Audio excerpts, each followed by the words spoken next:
साथ जुड़े रहने के लिए हमारे YouTube चैनल को सब्सक्राइब करें और हमारे Facebook पेज को लाइक करें। नमस्कार, स्वागत है आपका डे न्यूज में और दिन भर की तमाम खबरों के साथ मैं हूं आरती सिंह। आगे बढ़ने से पहले आइए नजर डालते हैं आज की खास खबरों पर। औराई के बागमती नदी में डूबने से 2 बच्चों की मौत, परिवार में मचा कोहराम, देर शाम तक नहीं मिल सका है शव।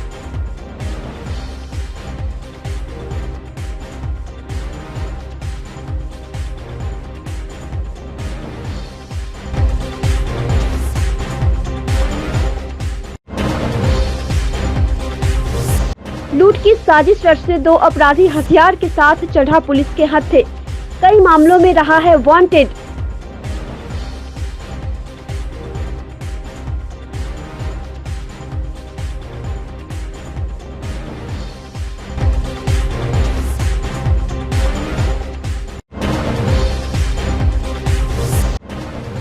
और लूट के दौरान महिला ने दिखाई हिम्मत, अपराधियों का पिस्टल छीनने के साथ कर दी पिटाई।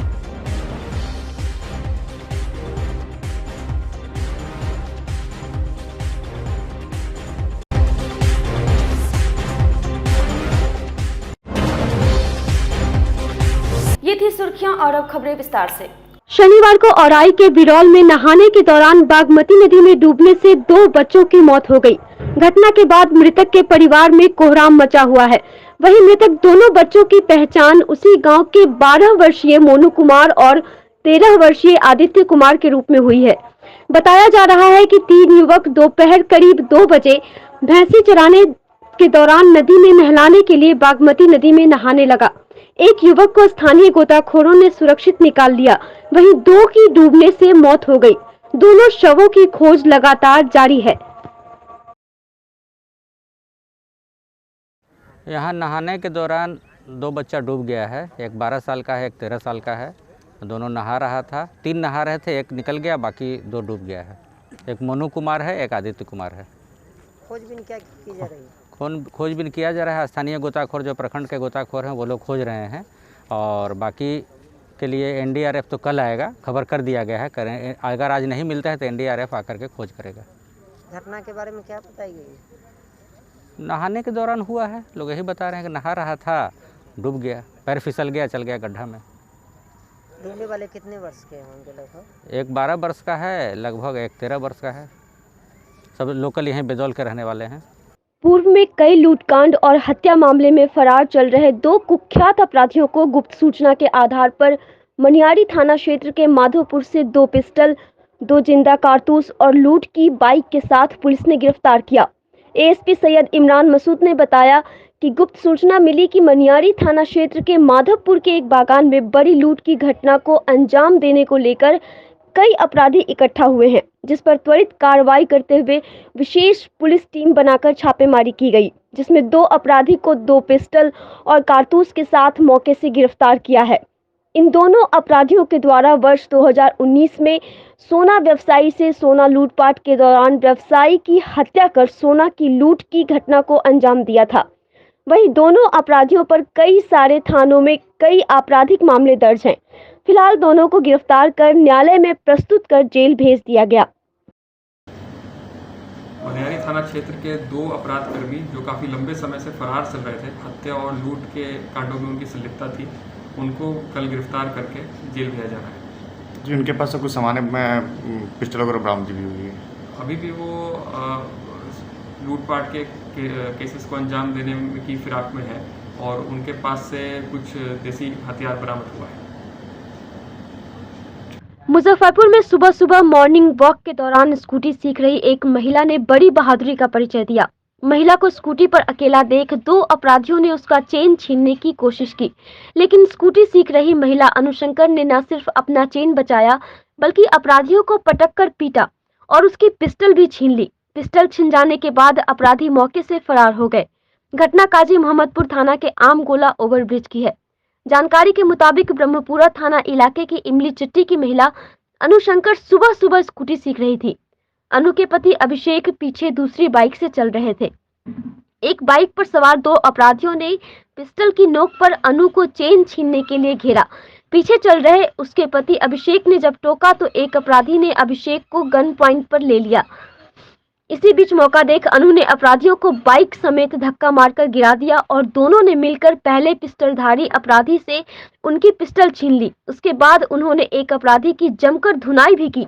हालात नाजुक होते देख दोनों लुटेरे मौके से बाइक लेकर फरार हो गए। स्थानीय लोगों की मदद से काजी मोहम्मदपुर थाना पुलिस को घटना की सूचना दी गई। मौके पर पहुंची पुलिस ने पिस्टल जब्त करने के साथ ही अपराधियों का पता लगाने में जुट गई है। हम स्कूटी चलाना सीख रहे थे। मैं आके बैठी हुई थी, मेरे पति पीछे बैठे हुए थे।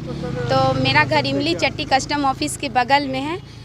मतलब पीछे से आया, मेरे पति के सर पे बंदूक, यहाँ पर पिस्टल है, वो धिरा दिया। बोला रे रुको रुको, नहीं तो मुझे गोली चला देंगे। बस ये गाड़ी रोक दिए, बस ये सर पर सटाए, बस हम भी उसको धक्का देने लगे, उसको मारने लगे। बस वो उधर उलट गया, हम स्कूटी से इधर गिर गए।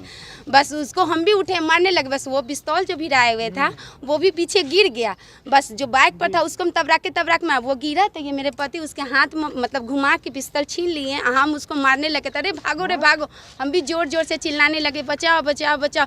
उतना में देखा कि आदमी लोग दौड़ के आने लगा, बस वो दौड़ के भाग गया।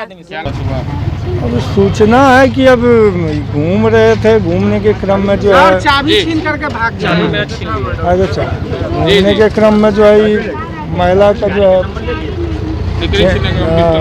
चैन छीनने का प्रयास किया। इसी में जो है महिला बहादुरी का काम की, उसके हस्बैंड भी बहादुरी का काम किए कि चैन छीनने नहीं दिया। और उसके पास से जो है पिस्टल बरामद हुआ है, देसी कट्टा है। सीसीटीवी वगैरह निकाला जाएगा? हाँ, क्यों नहीं। मुजफ्फरपुर में कोरोना के बढ़ते संक्रमण के बीच अब चमकी बुखार भी तेजी से अपना पांव पसारने लगा है। जिले में फिर एक बार चमकी बुखार के कई मामले सामने आए हैं। चमकी बुखार के लक्षण वाले आधा दर्जन से अधिक बच्चों का इलाज एसकेएमसीएच के पीकू वार्ड में चल रहा है, जहां शुक्रवार की देर रात 14 तारीख से भर्ती नरकटियागंज की 5 वर्षीय बच्ची प्रीति कुमारी की मौत चमकी बुखार के कारण हो गई। जिला सूचना एवं जनसंपर्क पदाधिकारी कमल सिंह ने बताया कि चमकी बुखार के लक्षण से पीड़ित एक बच्ची को एसकेएमसीएच में भर्ती कराया गया था, जिसकी मौत हो गई है। फिलहाल मौत के कारण का पता नहीं चल पाया है। देखिए, नरकटियागंज की एक बच्ची 14 तारीख को हॉस्पिटलाइज हुई थी एसकेएमसीएच में। गंभीर अवस्था में उसको भर्ती कराया गया था। प्रीति कुमारी एईएस अननोन के रूप में डायग्नोसिस हुआ है। तो एईएस की पुष्टि अभी नहीं हुई है, एईएस अननोन की पुष्टि है।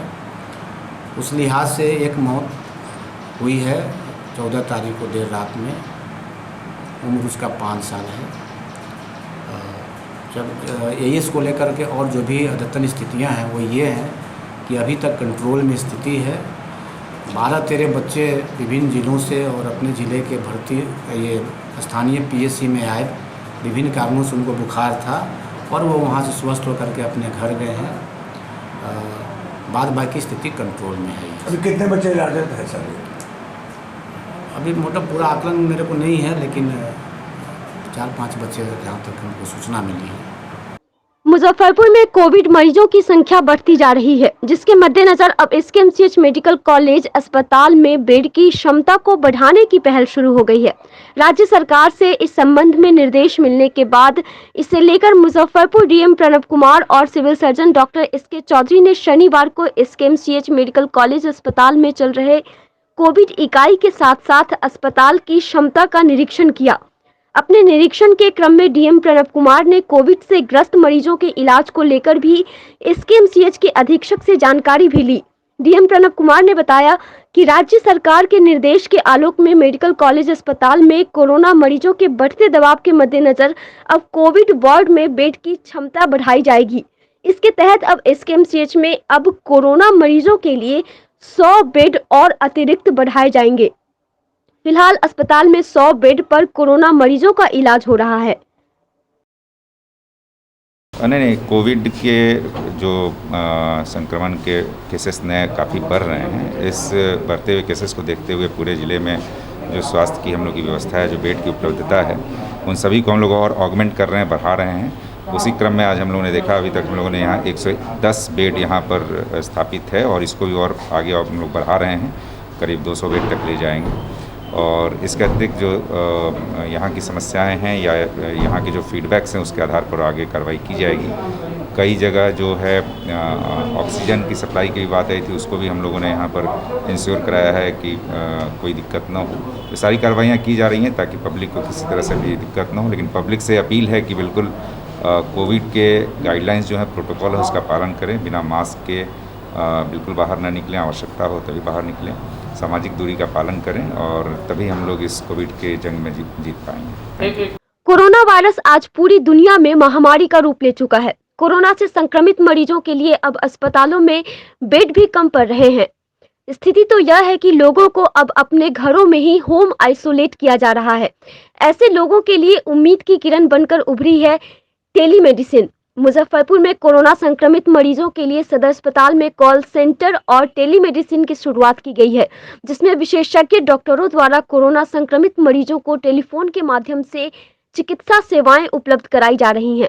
प्रभारी ACMO ने बताया कि प्रतिदिन 100 से अधिक लोगों के फोन आ रहे हैं, जिन्हें फोन पर ही चिकित्सा सलाह दी जा रही है। उन्हें घर पर ही आवश्यक दवाएं और कोरोना किट उपलब्ध कराई जा रही है। उन्होंने लोगों से अपील करते हुए कहा कि अगर स्थिति गंभीर नहीं है तो अस्पताल जाने से बचें और घर पर ही आइसोलेट हो। दो तरह का है, एक तो जो पॉजिटिव प्रीवियस डे होता है उसको हम लोग कोशिश करते हैं जितना लोगों को कांटेक्ट करें और उनको एडवाइस दें। एडवाइस में पैनिकी नहीं होने की बात होती है। अभी जो इतना बढ़ गया है, लोग पैनिकी हो जा रहा है। अगर किसी को कोई सिम्टम नहीं है तो घर में आइसोलेट रहें। हल्के फुल्के भी अगर सर्दी खांसी बुखार है और सांस में कोई प्रॉब्लम नहीं है तो भी उनको बहुत परेशान होने की जरूरत नहीं है। हम लोगों के लिए मॉडरेट या माइल्ड के लिए हम लोगों ने ग्लोबल हॉस्पिटल किया। अगर वैसा माइल्ड को सिम्टम आता है तो वजह से तो एक तो सारे पॉजिटिव का हम लोग कोशिश करते हैं। दूसरे रैंडम कुछ स्टेट से आता है कि इनको आप बात करके बताइए, तो वो करीब 25 के आसपास उससे हम लोग डिटेल बात करते हैं। अपने लोग करीब 40-45 लोग खुद अपने पूछते हैं। तो कॉल का जो लोड है वो बहुत मुश्किल है हम लोगों के लिए। हर वक्त टेलीफोन ही कान में लगाए रहना, लेकिन फिर भी जहाँ तक कोशिश होता है हम लोग उन लोगों को सजेशन और सेटिस्फाई करने की कोशिश करते हैं। देखिए, तो जो माइल्ड सिम्टम है, जो ये सिम्टोमिक है, उसको तो टेलीमेडिसिन ही सफिशिएंट है, वही कारगर है ना। अब इसमें कहा नहीं जा सकता है कौन आदमी सीरियस हो। तो सीरियस के लिए भी जैसे हमारे पास 60 बेड, जैसा कि SKMCH में 60 बेड है, उसमें 22 ऑक्यूपाइड है। और बात उन लोगों का SKMCH का कहना है कि ज़रूरत पड़ेगी तो 100 बेड और हम बढ़ाएंगे। हम लोगों का 60 बेड वहाँ जो ग्लोकल है उसमें है। उसके अलावा हम लोग हल्के फुल्के के लिए कल्याण छात्रावास को हम लोग उसको ले लिए हैं। उसको थोड़ा उसको भी बेड उड लगा करके उसमें सारा नहीं, लेकिन उसमें ऑक्सीजन रखेंगे हम लोग।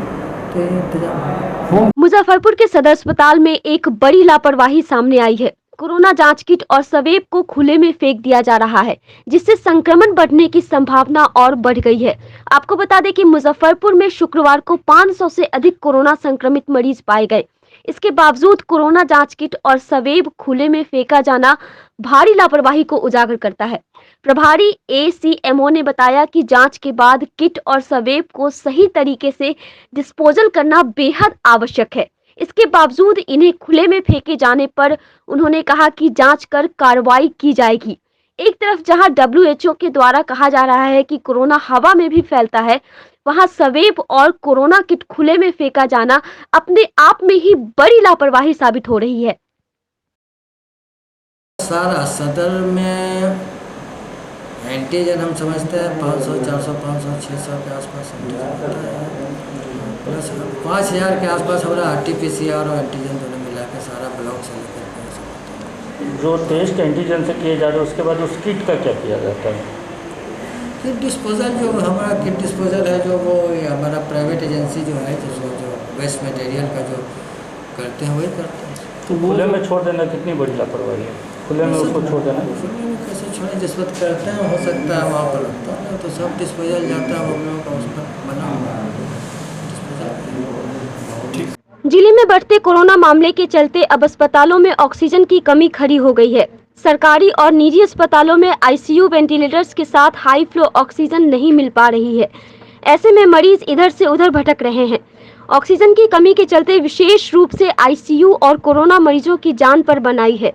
पूरे प्रदेश में इस समय कोरोना मरीजों की संख्या तेजी से बढ़ने के चलते ऑक्सीजन की डिमांड बढ़ी है।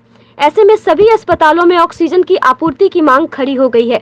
अकेले मुजफ्फरपुर में ही रोजाना करीब 900 से 1000 सिलेंडर की डिमांड हो रही है। जिला प्रशासन भी इस बात को मान रहा है कि जिले में प्रतिदिन 500 सिलेंडरों का उत्पादन हो पा रहा है, जिसे जल्द ही बढ़ाया जाएगा। वहीं अन्य जिलों में भी ऑक्सीजन की डिमांड हो रही है। वेंडर्स का कहना है कि ऑक्सीजन की सप्लाई झारखंड राज्य में लगे ऑक्सीजन प्लांट बीओसी से भी ऑक्सीजन की सप्लाई बाधित हुई है, जिससे जिले में भी ऑक्सीजन की कमी हो गई है। ऑक्सीजन की कमी का लाभ अब कालाबाजारी करने वाले उठा रहे हैं। हालात यह है कि ऑक्सीजन उपलब्ध रहने के बाद भी सिलेंडर की सप्लाई करने वाले अधिकांश दुकानदार ऑक्सीजन की किल्लत बताकर पिछले दरवाजे से ऑक्सीजन का काला कारोबार कर रहे हैं। इसे लेकर शहर में ऑक्सीजन की निःशुल्क सेवा देने वाले समाज सेवी ऑक्सीजन बाबा के नाम से प्रसिद्ध अविनाश तिरंगा भी ऑक्सीजन की कालाबाजारी को लेकर सवाल उठा रहे हैं। वहीं अविनाश तिरंगा ने मुजफ्फरपुर जिला प्रशासन से ऑक्सीजन सिलेंडर की हो रही कालाबाजारी करने वाले पर नकेल कसने की मांग जिला प्रशासन से की।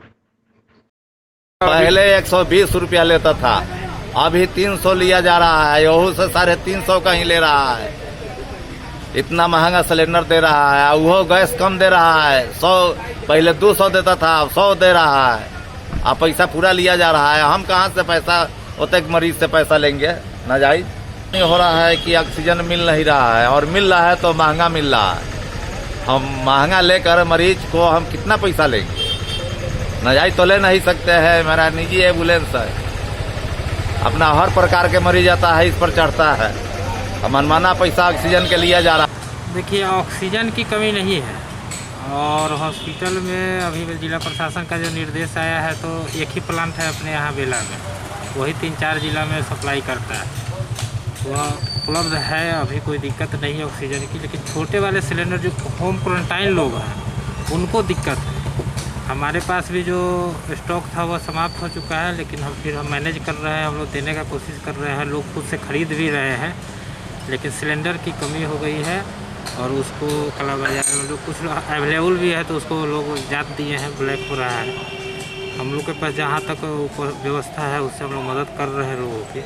लेकिन आने वाले दिनों में छोटे सिलेंडर की मांग बढ़ेगी, क्योंकि होम क्वारंटाइन ज़्यादा लोग हैं। ये देखिए, यह बीच की एजेंसियाँ दलाल लोग कर रहे हैं, क्योंकि जहाँ से ऑक्सीजन मिल रहा है वो तो अपने ही सही रेट पर दे रहा है, और हम लोग को भी पुराने रेट पर ही, क्योंकि जहाँ से हम परमानेंट लेते रहे हैं वह जानता है कि सेवा कर रहे हैं, तो वो भी बीच में कोई गैप नहीं रख रहा है।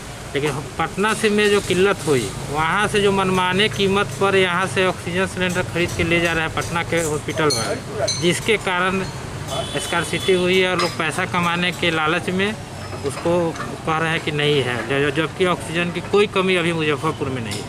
सिलेंडर की कोई किल्लत नहीं है। वर्तमान में सरकारी स्तर पे मैं बता दूं कि 500 बड़ा ऑक्सीजन सिलेंडर की उपलब्धता डेली है।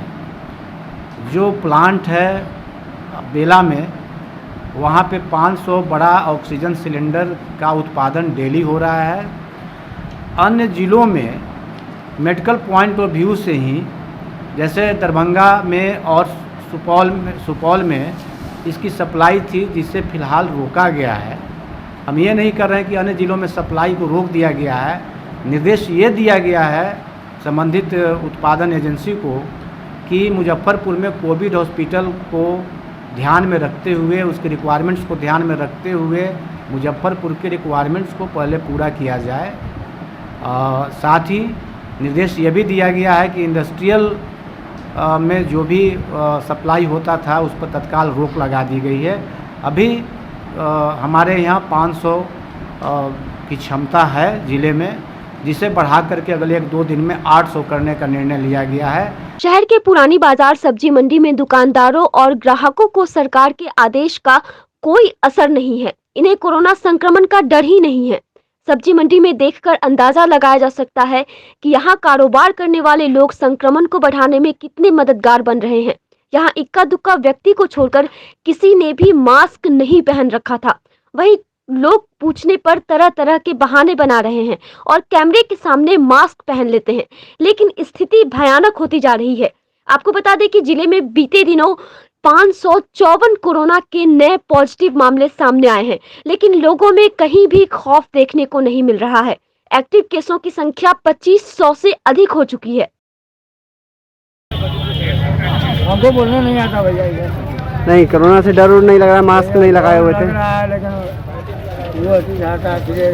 क्या हो जाता है? गर्मी खा जाता है। गर्मी खा जाता है, आ जाता है। लेकिन स्थिति बहुत खराब होती जा रही है, डरना जरूरी है।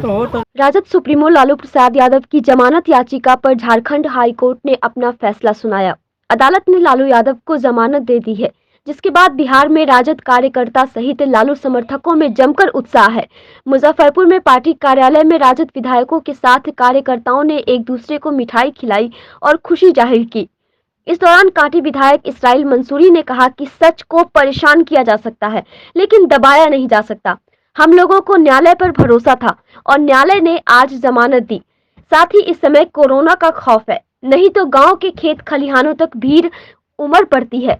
और हमारे राष्ट्रीय अध्यक्ष लालू यादव जिस दिन पटना में पहुंचेंगे, उस दिन यह राज्य की सरकार दहशत में आ जाएगी और जल्द ही महागठबंधन की सरकार बन जाएगी।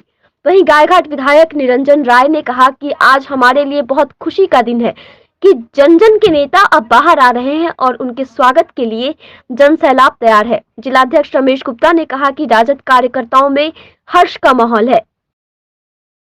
आज गरीबों के मसीहा, हम लोग के नेता, राष्ट्रीय जनता दल के राष्ट्रीय अध्यक्ष माननीय लालू प्रसाद यादव जी का उच्च न्यायालय से जमानत मिली है। हम लोग पहले से भी कहते आए हैं कि हम लोग को न्यायालय पर भरोसा है।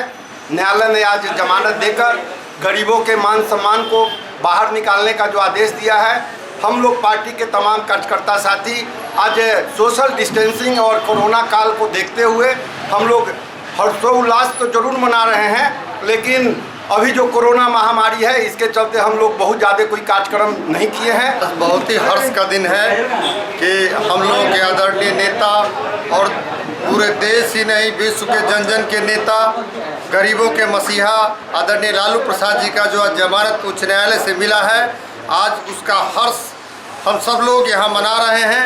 बिल्कुल अध्यक्ष जी ने कहा कि सोशल डिस्टेंसिंग के आधार पे और हमारे सभी क्षेत्र के यहाँ पूरे जिला वासियों सहित पूरे बिहार वासियों में अपार खुशी का लहर दौड़ गया है कि देर से ही सही लेकिन न्याय मिला है। हमारे आदरणीय लालू प्रसाद यादव जी बाहर आ रहे हैं और पूरे जनभावना, जन सैलाब उनके प्रति उमड़ करके जिस दिन वो बाहर आएंगे हम लोग उनका स्वागत के लिए खड़े रहें। तो दिल के धड़कन, गरीबों के आवाज़, बेजुबानों के जुबान आदरणीय लालू प्रसाद यादव जी का आज जो जमानत मिली है, हम लोग पहले भी कह चुके थे कि सत्य को परेशान किया जा सकता है, सत्य को दबाया नहीं जा सकता है। आज न्यायालय पर हम लोगों को भरोसा था और न्यायालय ने जो है पूरा भरोसा जिस तरह से हम लोग कायम किए थे, उस भरोसा के साथ लालू प्रसाद यादव जी को जमानत देने का काम किया है। वहीं राजद के पूर्व जिला प्रवक्ता वसीम अहमद मुन्ना ने इस्लामपुर स्थित अपने कार्यालय पर राजद कार्यकर्ताओं के साथ एक दूसरे को मिठाई खिलाई और खुशी जाहिर की। जी, आज हम तमाम देशवासियों को तहे दिल से शुक्रिया अदा करते हैं कि आप लोगों की दुआ से गरीबों के मसीहा हमारे राजद सुप्रीमो आदरणीय लालू प्रसाद यादव जी का जो है बेल हुआ। यही का हम लोग सोच रहे हैं कि सत्य के और हक के रास्ते पर चलने वालों के रास्ते में तरह तरह की कठिनाइयाँ आती है, मगर वो कठिनाइयाँ चंद दिनों, चंद समय के लिए रहती है, मगर सच्चाई की ही हमेशा जीत होती है। आज ये साबित कर दिए, आज लालू यादव का बेल से ये चीज़ साबित हो चुका हुआ है कि हक और सच्चाई की ही जीत होती है। हक और सच बोलने वाले थोड़े देर के लिए उनको मुश्किलें आएंगी, मगर उनकी जो है जीत निश्चित होती है, उन्हीं का जो है समझिए जीत निश्चित होगी। कोरोना काल में गरीबों और जरूरतमंदों की मदद को लेकर समाज सेवी आगे आ रहे हैं। इसी क्रम में समाज सेवी जयवर्धने अंगार ने अपने पुत्र के जन्मदिन के अवसर पर गरीबों और जरूरतमंदों को भोजन कराया है। इस दौरान उन्होंने कहा कि लोग जन्मदिन के अवसर पर हजारों रुपए खर्च कर देते हैं, लेकिन उन्हें पैसे बर्बाद ना कर गरीब और जरूरतमंदों की मदद करनी चाहिए। जैसे कि शिव सेवा संस्थान है, उसमें प्रत्येक दिन भोजन कराया जाता है गरीब आदमी को निःशुल्क। तो आज कोरोना के चलते अपने घर पे आयोजन न रखे, मेरे तरफ से एक दिन का सहयोग इनको दिया गया। तो सभी लोग को आज पूरी सब्जी और खीर का भोजन कराया जा रहा है। महापर्व चैती छठ के दूसरे दिन खरना और अरग की तैयारी को लेकर बाजारों में विशेष भीड़ देखने को मिली। चैती छठ को लेकर फलों की काफी बिक्री हुई। शहर के प्रमुख बाजारों में चैती छठ को लेकर लोग फल की खरीदारी करते दिखे। वहीं महिलाएं दिन भर के उपवास के बाद सूर्यास्त के बाद सूर्यदेव को खीर पूरी, पान सुपारी और केले का भोग लगाकर परिवार और आस पड़ोस के सभी लोगों में प्रसाद का वितरण किया। आज की खबरों में बस इतना ही। कल फिर मिलेंगे कुछ नई खबरों के साथ। तब तक के लिए हमारी न्यूज़ टीम को दीजिए इजाजत। नमस्कार।